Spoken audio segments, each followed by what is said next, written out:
vois ce que le monde a fait de Noël, j'ai envie d'hurler. Hein. Et dire, mais c'est pas ça Noël, hein. C'est pas ça Noël. C'est pas les huîtres, les escargots et le foie gras. C'est la naissance d'un sauveur, du sauveur, hein, le Christ.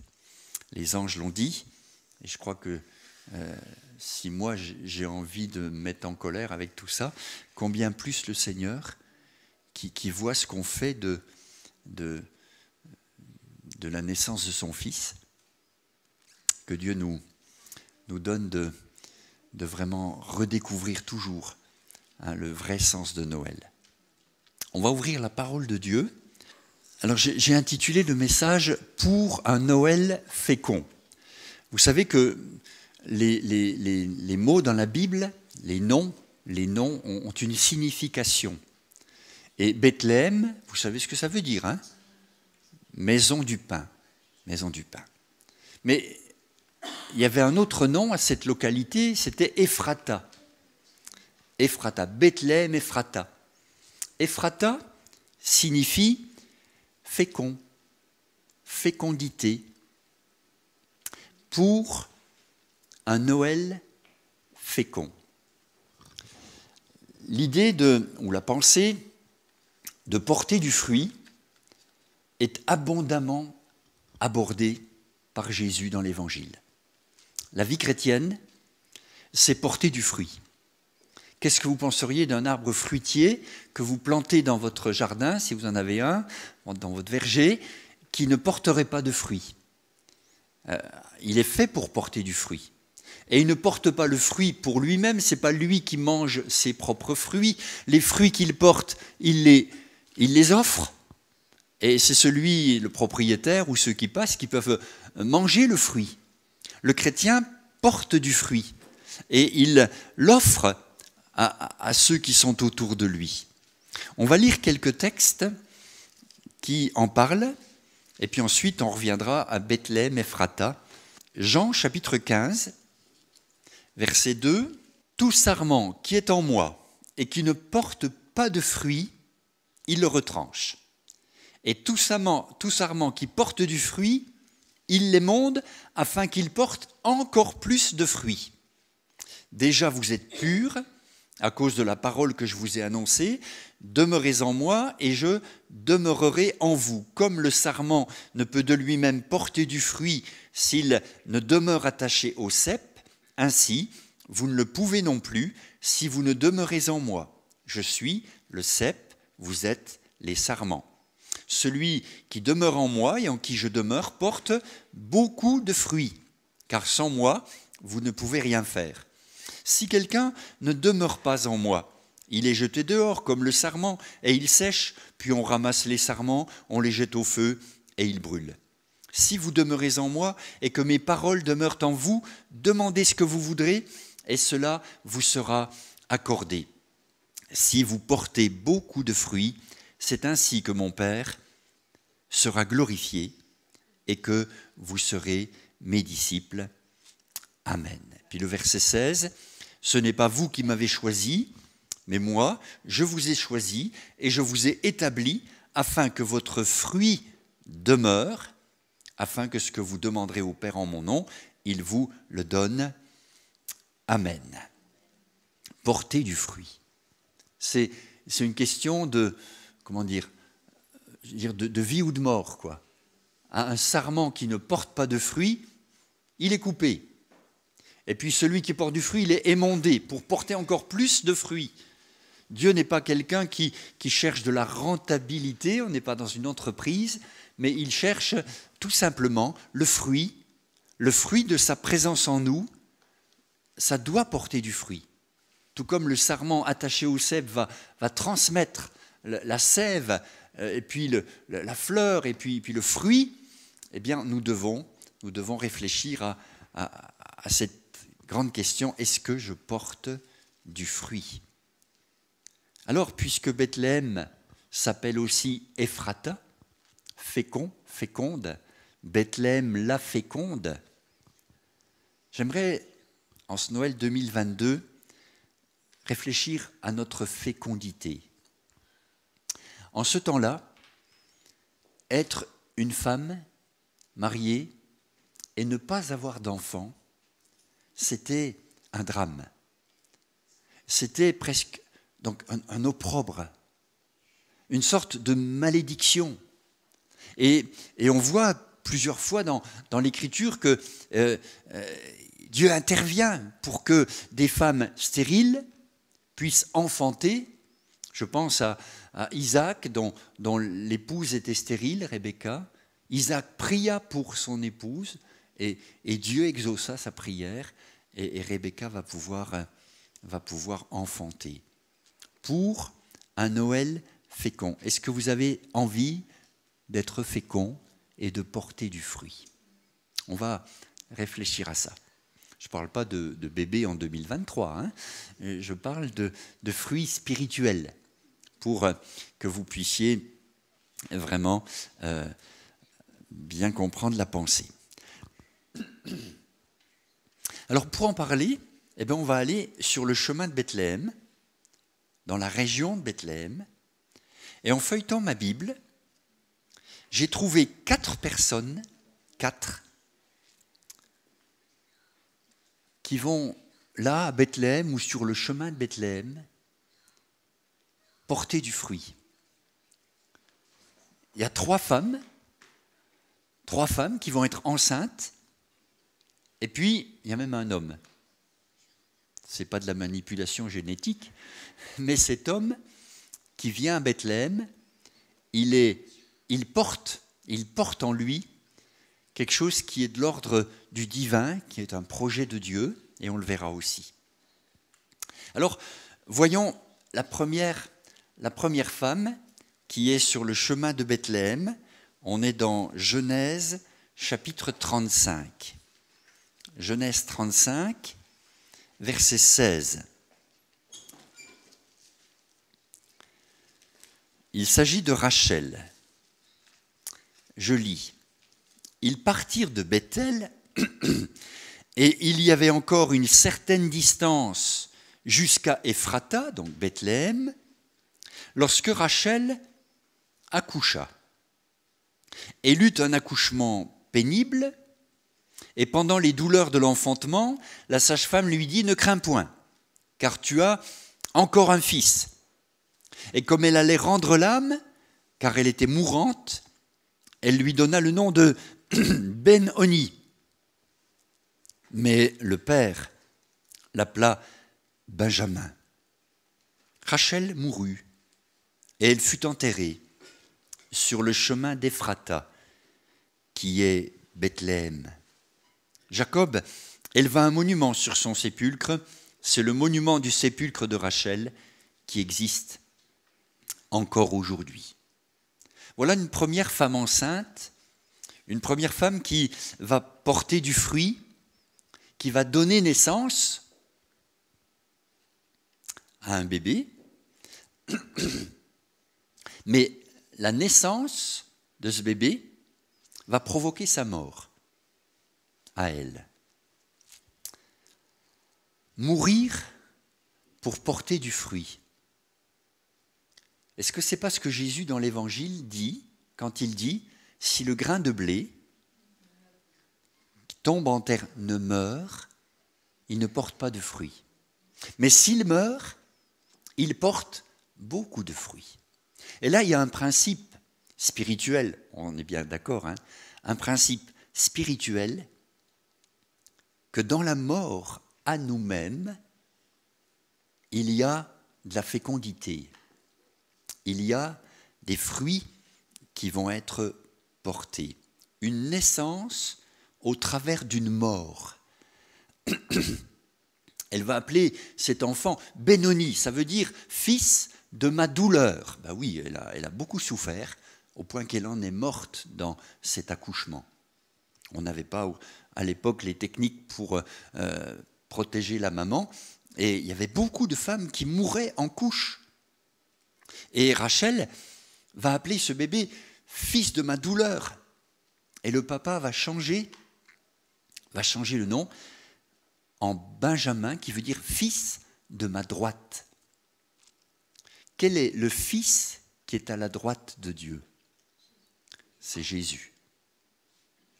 Et Jésus, il a vraiment le profil. C'est un fils de douleur, l'homme de douleur, habitué à la souffrance, dit Ésaïe. Mais c'est le fils de la droite, qui est à la droite de Dieu. Alors revenons à nous. Si tu veux porter du fruit, il faut que je te prévienne, il y aura un travail de mort à toi-même nécessaire. Si c'est le vieil homme, quand je dis le vieil homme, les femmes sont concernées aussi, hein, c'est la vieille nature. Hein. Si c'est la vieille nature qui essaye de porter du fruit, ça ne donne rien. Mais si on comprend le principe, il faut que je meure à moi-même pour pouvoir porter du fruit, alors là, je suis sur le bon chemin. Sur le chemin d'Ephrata, sur le chemin de la fécondité, il y a la mort qui t'attend. C'est quand même un drôle de message pour Noël. Hein. Et pourtant, c'est le message qui nous fait entrer dans la fécondité, dans le fruit. La mort à soi-même, ça pourrait être tout un sujet à décliner, à explorer, c'est très intéressant, est souvent perçu comme quelque chose de négatif, alors que c'est une vraie délivrance, c'est un vrai changement qui s'opère. Ce n'est plus moi qui vis, c'est Christ qui vit en moi. Considérez-vous comme mort au péché et vivant pour Dieu. Voilà, tout ce principe est abondamment expliqué dans les épîtres et on voit que pour porter du fruit, il faut passer par ce chemin-là. Pas très attirant au premier abord, mais en fait, quand le grain de blé tombe en terre et meurt, il va porter du fruit. C'est le miracle de la résurrection. Et c'est bien sûr une leçon spirituelle pour nous. Rachel va en mourir, mais elle va donner naissance au fils de la droite. Et je crois que si Jésus vient en nous, vient naître en nous, si on est la crèche dans laquelle il vient reposer, si on l'accepte comme notre sauveur personnel, si on en fait notre sauveur personnel, il y a toutes les chances que vous soyez amenés à la mort à vous-même pour porter du fruit pour Dieu. Ça, c'est le premier texte que j'ai trouvé sur le chemin de Bethléem, sur le chemin d'Ephrata, une femme enceinte qui accouche, qui meurt, qui porte du fruit au travers de la mort. La deuxième femme que j'ai trouvée, peut-être vous la connaissez aussi, non? Elle s'appelle Ruth. Ruth. On va aller dans le livre de Ruth.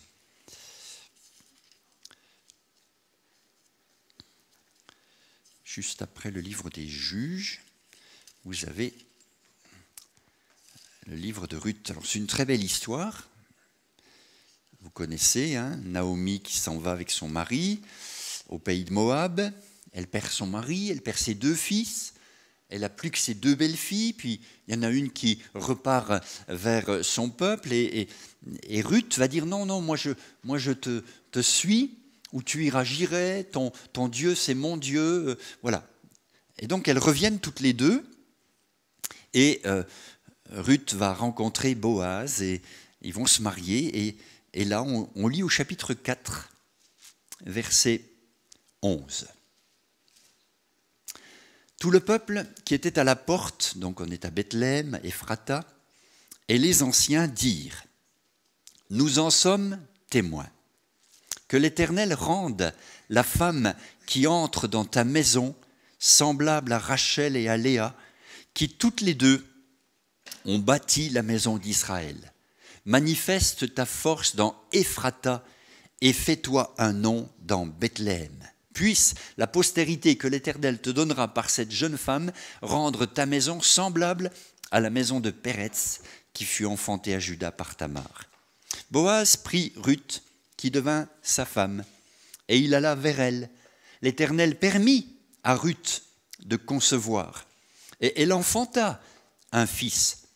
Les femmes dirent à Naomi, Béni soit l'Éternel, qui ne t'a point laissé manquer aujourd'hui d'un homme ayant droit de rachat, et dont le nom sera célébré en Israël. Cet enfant restaurera ton âme et sera le soutien de ta vieillesse, car ta belle-fille qui t'aime l'a enfanté. Elle qui vaut mieux pour toi que 7 fils. Naomi prit l'enfant et le mit sur son sein, et elle fut sa nounou, sa garde, pardon. Les mamies nounous, ça existe, hein, c'est bon les mamies nounous. Et donc, elle fut sa garde. Les voisines lui donnèrent un nom en disant « Un fils est né à Naomi ». Et elles l'appelèrent Obed. Ce fut le père d'Isaïe, père de David. Si on regarde Ruth, cette femme qui a porté du fruit à Bethléem, si on regarde le parcours de cette femme,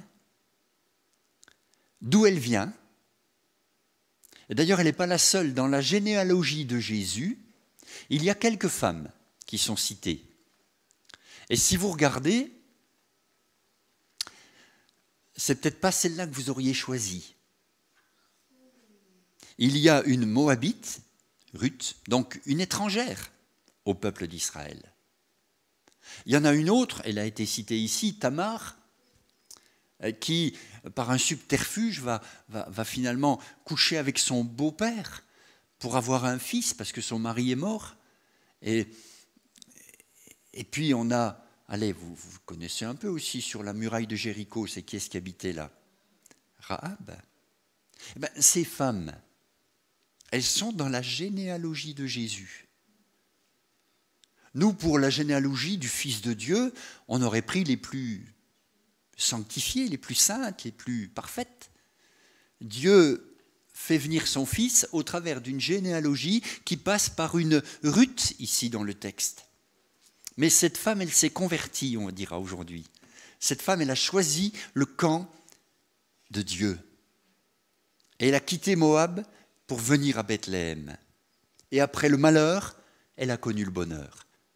Et après les difficultés, elle a été consolée. C'est bien l'image de notre parcours à nous, non? On était dans les ténèbres, et puis on est venu au Seigneur. Et il a changé notre vie. Et cet enfant, disent les femmes de Bethléem, restaurera ton âme et sera le soutien de ta vieillesse. Je crois que porter du fruit, et Jésus en parle dans l'évangile qu'on a lu tout à l'heure, Jean 15, c'est un fruit qui est une véritable consolation. Quand on s'aperçoit qu'on est utile, que notre vie chrétienne sert à quelque chose, quand on s'aperçoit que par la grâce de Dieu, pas par nous-mêmes, mais avec l'aide du Seigneur, on porte du fruit, c'est une véritable restauration, c'est une véritable consolation. On est consolé de toutes les blessures qu'on a reçues dans la vie parce qu'on porte du fruit pour Dieu. Comment être joyeux aujourd'hui, comment être heureux, comment être, resplendissant, rayonnant et donner un bon témoignage, c'est parce qu'on est restauré dans notre âme, consolé dans notre âme. C'est parce qu'on peut porter du fruit. Et si vous aviez interviewé Ruth sur le trottoir de Bethléem, elle vous aurait dit « Moi, ma vie était gâchée, mais maintenant elle a un sens. Ma vie, elle était, on dirait, foutue, et maintenant, elle a du sens. Je porte du fruit. » Elle ne le sait pas, mais nous, on le sait parce qu'on a toute la Bible devant nous. Mais elle va être le moyen par lequel Obed va naître, Isaïe va naître, et David va naître, et le fils de David, Jésus-Christ. Donc, réalisons que quand on porte du fruit, c'est un fruit qui demeure. C'est un fruit qui va se prolonger. On le saura au ciel. Ce n'est pas forcément important qu'on le sache ici-bas, mais on saura au ciel tout le fruit qu'a porté notre témoignage. Et ça a des conséquences éternelles. Celui à qui tu as parlé du Seigneur, que tu n'as plus revu, peut-être qu'il est maintenant au Seigneur. Tu le sauras au ciel. Mais le Seigneur a promis qu'on porterait du fruit et un fruit qui demeure. On fait partie, nous aussi, de la lignée de Jésus-Christ, de la descendance de Jésus-Christ. On est fils et filles, on l'a chanté, fils et filles du roi des rois. J'aime bien Rachel, elle meurt en donnant du fruit. J'aime bien Ruth aussi. Elle passe de Moab à Bethléem, elle passe de la stérilité et de la mort à la fécondité et elle s'inscrit dans une généalogie. C'est notre cas à nous aussi. Portez du fruit, ayez un Noël fécond. Demandez à Dieu qu'il se serve de vous pour porter du fruit. La troisième personne que je vais voir, c'est un homme. Lui aussi, il est enceinte, mais spirituellement parlant. C'est Samuel. Alors, on va aller dans 1 Samuel, vous tournez quelques pages, c'est juste après Ruth, 1 Samuel 16. Verset 1er. L'Éternel dit à Samuel, « Quand cesseras-tu de pleurer sur Saül ? Je l'ai rejeté, afin qu'il ne règne plus sur Israël. Remplis ta corne d'huile et va, je t'enverrai chez Isaïe, Bethléemite, car j'ai vu parmi ses fils celui que je désire pour roi. » Samuel dit, « Comment irai-je ? Saül l'apprendra et il me tuera. » Et l'Éternel dit, « Tu emmèneras avec toi une jeunisse et tu diras, je viens pour offrir un sacrifice à l'Éternel. Tu inviteras Isaïe au sacrifice, je te ferai connaître ce que tu dois faire et tu oindras pour moi celui que je te dirai. » Voilà le projet de Dieu. Samuel fit ce que l'Éternel avait dit et il alla à Bethléem. Les anciens de la ville accoururent, effrayés, au-devant de lui et dirent, « Ton arrivée annonce-t-elle quelque chose d'heureux ?» Il répondit, « Oui. Je viens pour offrir un sacrifice à l'Éternel. Sanctifiez-vous et venez avec moi au sacrifice. » Et il fit aussi sanctifier Isaïe et ses fils. Et il les invita au sacrifice. Lorsqu'ils entrèrent, Samuel se dit en voyant Eliab, l'aîné, « Certainement, loin de l'Éternel est ici, devant lui. » L'Éternel dit à Samuel, « Ne prends point garde à son apparence, et à la hauteur de sa taille, car je l'ai rejeté. L'Éternel ne considère pas ce que l'homme considère. L'homme regarde à ce qui frappe les yeux, mais l'Éternel regarde au cœur. » Isaïe appela Abinadab et le fit passer devant Samuel. Et Samuel dit, « L'Éternel n'a pas non plus choisi celui-ci. » Isaïe fit passer Shamma et Samuel dit, « L'Éternel n'a pas non plus choisi celui-ci. » Isaïe fit passer ses 7 fils devant Samuel. Et Samuel dit à Isaïe, « L'Éternel n'a choisi aucun d'eux. » Puis Samuel dit à Isaïe, « Est-ce que ce sont là tous tes fils ?» Et il répondit, « Il reste encore le plus jeune, mais il fait paître les brebis. » Alors Samuel dit à Isaïe, « Envoie-le chercher, car nous ne nous placerons point qu'il ne soit venu ici. » Isaïe l'envoya chercher. Or il était blond, avec de beaux yeux et une belle figure. L'Éternel dit à Samuel, « Lève-toi, oins-le, car c'est lui. » Samuel prit la corne d'huile et l'oignit au milieu de ses frères. L'Esprit de l'Éternel saisit David à partir de ce jour et dans la suite. Voilà un homme, un prophète, Samuel, qui est comme enceinte, qui porte en lui le projet de Dieu. Samuel est à l'écoute de Dieu et ce qu'il veut faire, c'est ce que Dieu veut faire. Est-ce que nous voulons faire la volonté de Dieu ? Est-ce que nous voulons faire la volonté de Dieu ? Si vous voulez faire la volonté de Dieu, vous allez devenir enceinte. Enceinte du projet de Dieu. Alors, ça prend un peu de temps de gestation, hein, mais ça viendra. Les choses s'accompliront. Je me souviens de Yonggi Cho qui nous expliquait, quand il est venu à Strasbourg, ça remonte déjà, hein, c'était en 76, je crois, nous expliquait avoir été enceinte. Il avait une promesse que Dieu allait lui donner un vélo. un vélo pour faire les visites et tout ça. Et dans l'assemblée, les anciens disent, alors il est où le vélo? Il est là, qu'il a dit. Il est là. Enceinte d'un vélo. Bon, c'est dur à avaler, mais ils ont souri et dit, bon, ben, il est enceinte d'un vélo. Et en fait, un jour, il a accouché du vélo. Et le vélo était là. Quand Dieu dépose quelque chose, quand il met dans nos cœurs un projet, une promesse, vous allez porter du fruit. C'est important ça.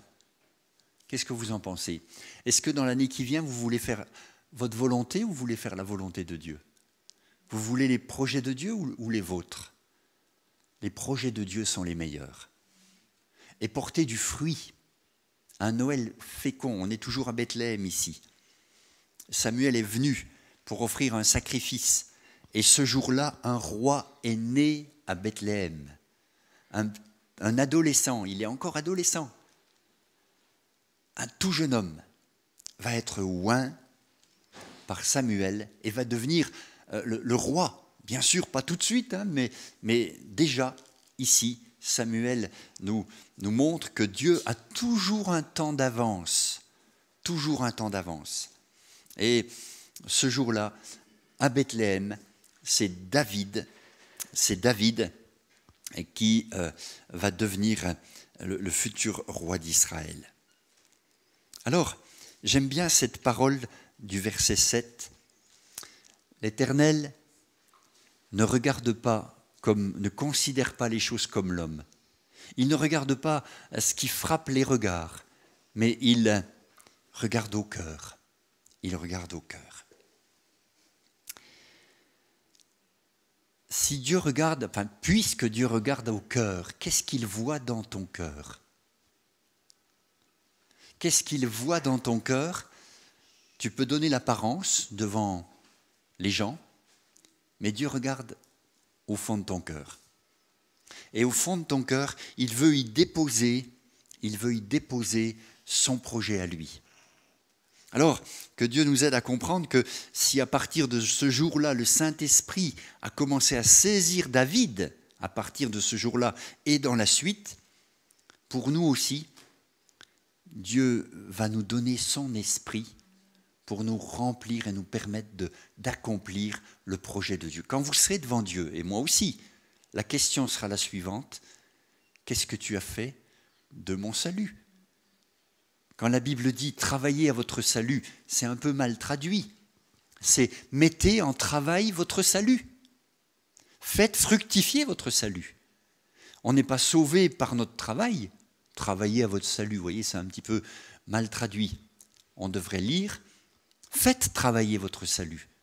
Mettez en œuvre votre salut. Vous êtes sauvés, excusez-moi, ce n'est pas pour chauffer une chaise le dimanche. Hein.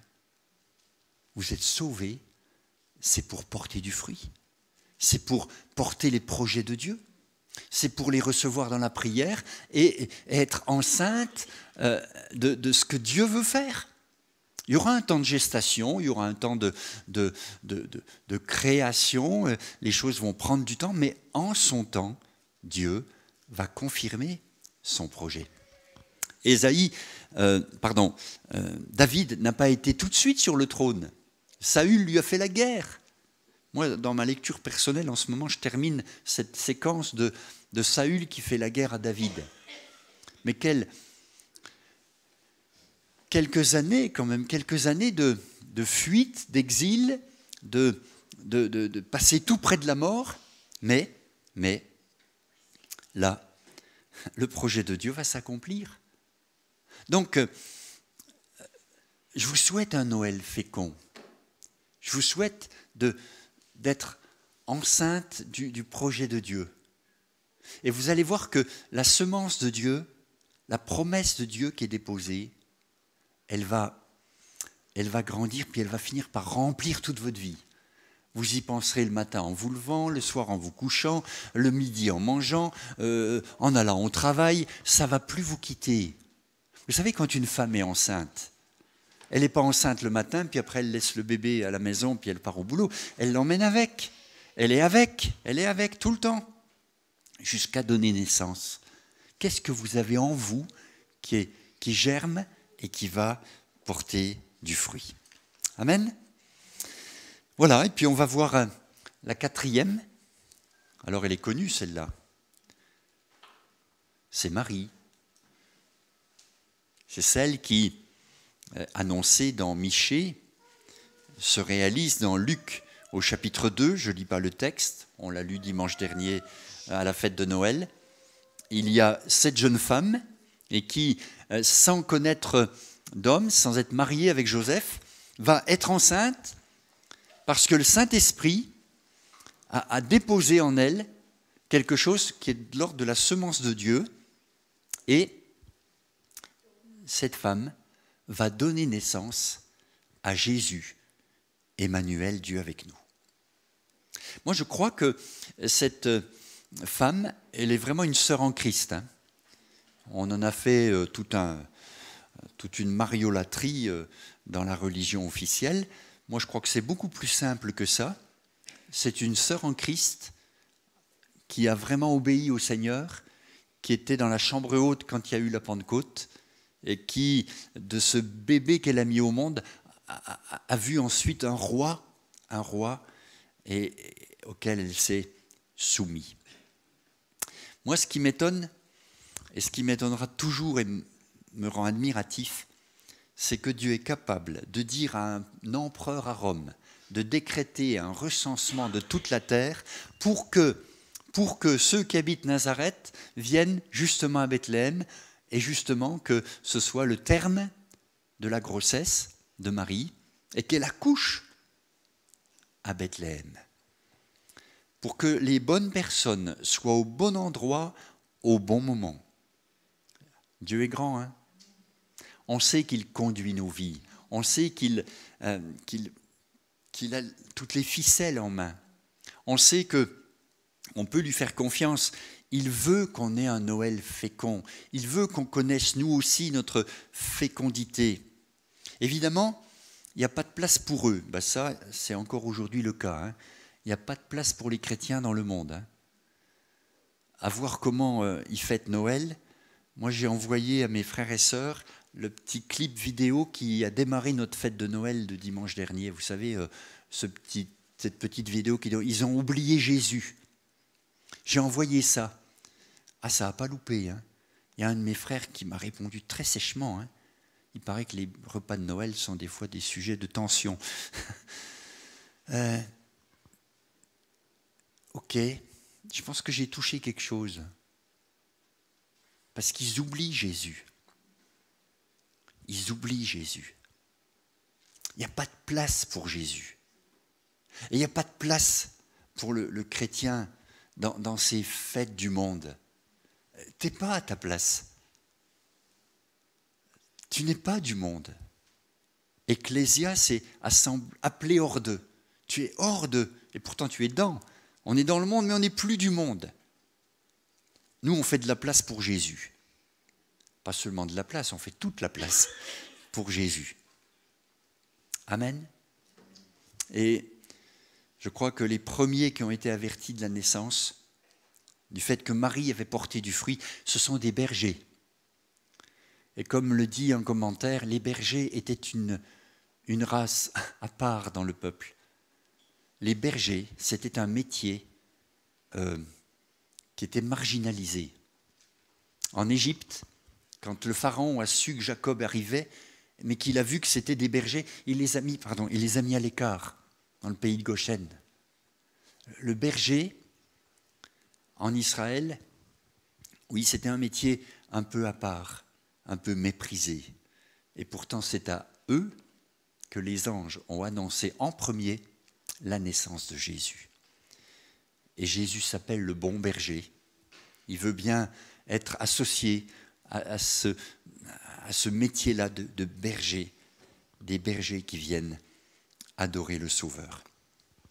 Donc, je conclus en disant, qu'est-ce que tu vas porter comme fruit à Noël?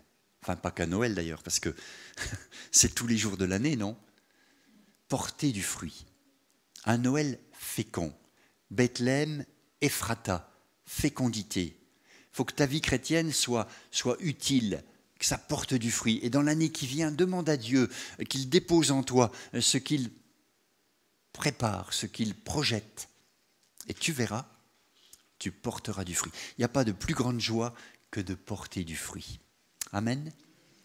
Une vie qui a du sens, une vie qui a du sens et qui glorifie le Seigneur.